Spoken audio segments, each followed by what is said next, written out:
The Pygmalion Effect. In the 5 years that I've had this channel, I've not once talked about this, which is insane because it's such a fundamental part of achieving really high grades. So if you've never heard of the Pygmalion Effect, then this video will be super important to you.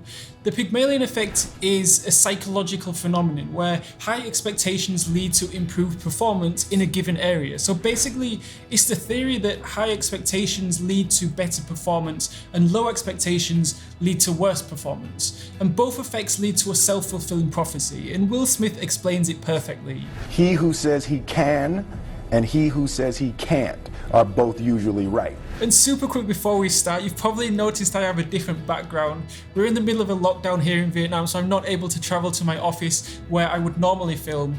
So for the next few videos, my backdrop will be slightly different, but it is what it is. I'll hopefully be back to my office maybe in 3 or 4 weeks. So the Pygmalion Effect is so powerful because once we really believe that we can achieve something, it reinforces that behavior, and so we do actually go ahead and achieve it, therefore reinforcing that behavior even more. And that was certainly the case with me back in high school. So back then my grades were pretty bad. They were average at best, but I didn't aim for higher grades because I didn't believe that I was capable of achieving them. So it would be a waste of time, right? Or at least with my mindset back then, that's how I felt. Then at university, I kind of went through this transformation where I started to aim higher. I started to believe that I could achieve higher grades, so I aimed for higher. I started studying like a 4.0 GPA student, which I'd never done before. So just like the Pygmalion Effect states, this cycle started to form where I started to believe in myself, therefore I studied harder. So of course my grades increased, which made me believe in myself further, therefore I studied even harder. And it was like this kind of circular mechanism that, to be honest, I'm still in right now, where I'm achieving more, therefore getting more confident, therefore aiming higher. But there's one problem here. It's easy for me to say, just believe in yourself and you'll kickstart this cycle that will rocket you to success, right? And all you've got to do is believe in yourself. It's easy to say that, but it's a lot harder to actually implement it. So how do you just decide to believe in yourself? And I'll tell you how I did it back in 2013. I used a strategy called the immersion technique. And this is where you surround yourself with incredible people, whether that's in person, so your friends, your social circle, or maybe an easier option for most people, you do it through the media you consume. So every day you consume content from extraordinary people. Maybe you read the biographies from the all-time greats and you listen to podcasts from world-class academics in your field, and you watch documentaries and you read books, and every single day you're essentially downloading information from all these sources into your brain. And within even just a few weeks of doing this, but definitely after a few months, you'll start to notice your mindset shifting. You'll start to realize that these incredible things that the all-time greats have achieved, they're literally changing the world. So if they can achieve such incredible successes, suddenly achieving a 4.0 GPA in your exams doesn't seem that out of reach, right? And one of the ways I do this, one of the daily habits I have implemented to make sure that this level of inspiration and motivation that I have right now is kind of topped up, because I see inspiration like a bucket full of water with a hole at the bottom.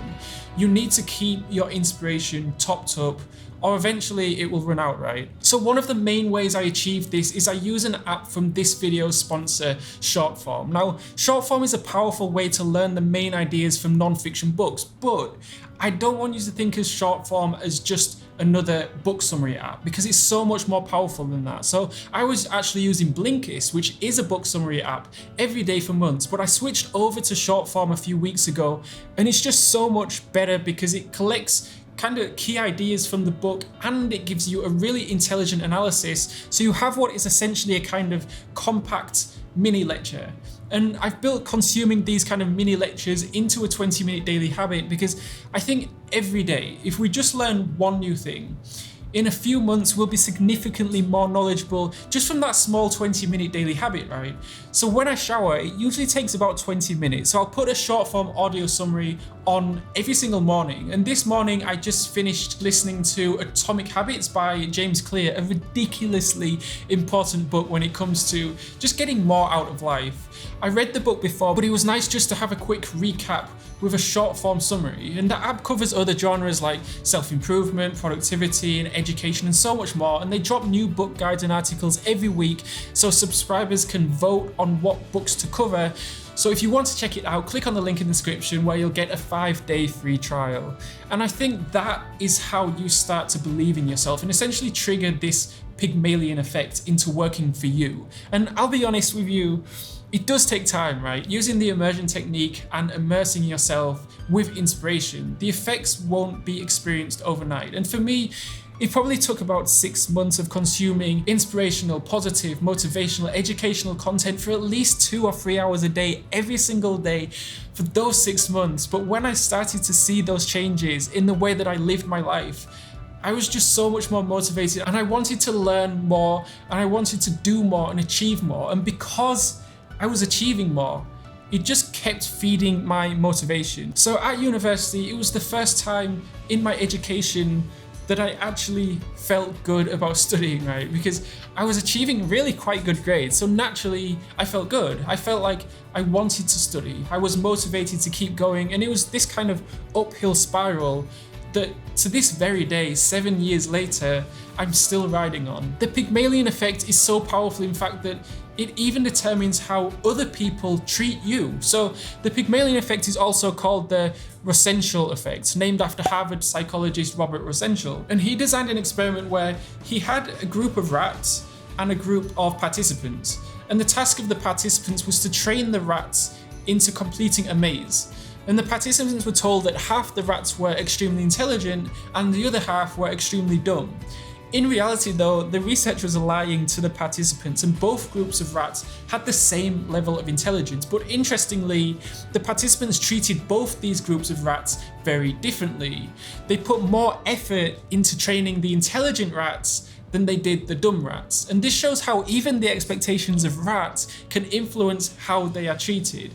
It's exactly why when I'm coaching in the Transform Your Grades in 30 Days course, I expect a really high standard from my students. I don't want to help them just achieve a small improvement in their grades, but I want to see massive changes in their grades as they progress through the 30-day course. If I believe that they're intelligent and capable, then similar to the Rosenshall experiment, I'll coach them accordingly. But it's not just that experiment, but there have been so many other studies that show that high school students who teachers have higher expectations about their future success are far more likely to graduate from college. And I have such high expectations for the students that I coach because, well, number one, I genuinely believe in them, that they can achieve incredible grades if they put their mind to it. And number two, I've had hundreds of students that I've seen massive improvements in their grades. So it is absolutely achievable, and I know it is. It really is quite incredible how little it takes to influence our mindset, and I think that's why it's so important to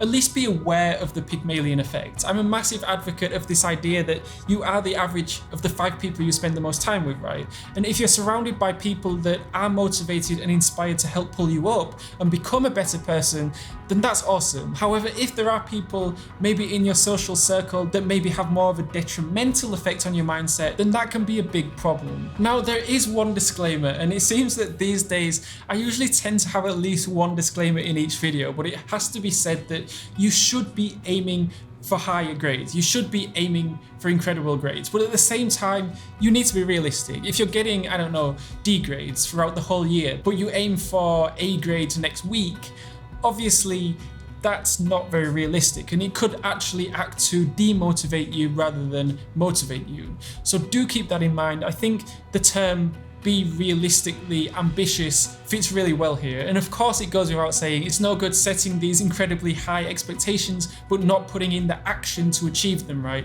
Your actions should match your expectations. So if you're aiming for incredibly high grades, then you should be studying for them too. Now, if you still need a bit more help in achieving higher grades and maybe altering your mindset so that your actions start lining up with your goals, I made a video called 7 Ways to Increase Your Productivity as a Student. It's a super important video. You can click on the card on the screen. I'm not sure how anyone can achieve incredible grades without mastering at least some of those productivity hacks, but I explain it all in the video. Alternatively, I made a video on why studying smarter beats studying harder.